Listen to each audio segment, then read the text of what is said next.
ইউরোর high voltage ম্যাচে ক্রোয়েশিয়াকে রীতিমতো কাঁদিয়ে দুর্দান্ত একটি জয় তুলে নিল স্পেন। হ্যাঁ দর্শক, বিস্তারিত জানতে পুরো ভিডিওটি না টেনে সম্পূর্ণ দেখুন। দর্শক, আজ ইউরোর গ্রুপ বি এর ম্যাচে মুখোমুখি হয়েছিল ক্রোয়েশিয়া এবং স্পেন। আর আজকের ম্যাচের শুরু থেকে আক্রমণাত্মকভাবে ফুটবল খেলে আসছিল দুই দলের খেলোয়াড়েরা। তবে আক্রমণের সাথে ছিল পাল্টা আক্রমণও। তবে ক্রোয়েশিয়া কোনো গোলের দেখা না পেলেও প্রথম আর্ধের 29 মিনিটের মাথায় প্রথম গোলের দেখা পায় স্পেন। এরপর 32 মিনিটের মাথায় দ্বিতীয় গোলের দেখা পেয়ে যায় স্পেন। তবে প্রথম আর্ধ শেষ হয়ে যাওয়ার পর যে অতিরিক্ত সময় দেওয়া হয়েছিল, সেই অতিরিক্ত সময় তথা 47 মিনিটের মাথায় তৃতীয় একটি গোল পায় স্পেন, যে কারণে প্রথম আর্ধে 3-0 গোলের লিড নিয়ে মাঠ ছাড়ে স্পেন। তবে আজকের ম্যাচে দুর্দান্তভাবে ফুটবল খেলেছে ক্রোয়েশিয়ার খেলোয়াড়েরাও। এখন পর্যন্ত তারা স্পেনের চাইতে পাস পজিশন এবং বল পজিশন বেশি রাখতে পেরেছে।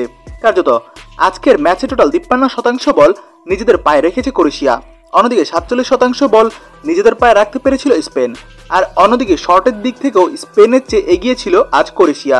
তারা 12টি শট করেছে, যার মধ্যে 3টি ছিল অন টার্গেটে। আর অন্যদিকে স্পেন 10টি শট করেছে, যার মধ্যে 5টি ছিল অন টার্গেট। তবে বলতে গেলে আজ হাড্ডাহাড্ডি একটি লড়াই হয়েছে। তবে হাই ভোল্টেজ ম্যাচে শেষ পর্যন্ত ক্রোয়েশিয়াকে কাঁদিয়ে ছাড়ল স্পেন।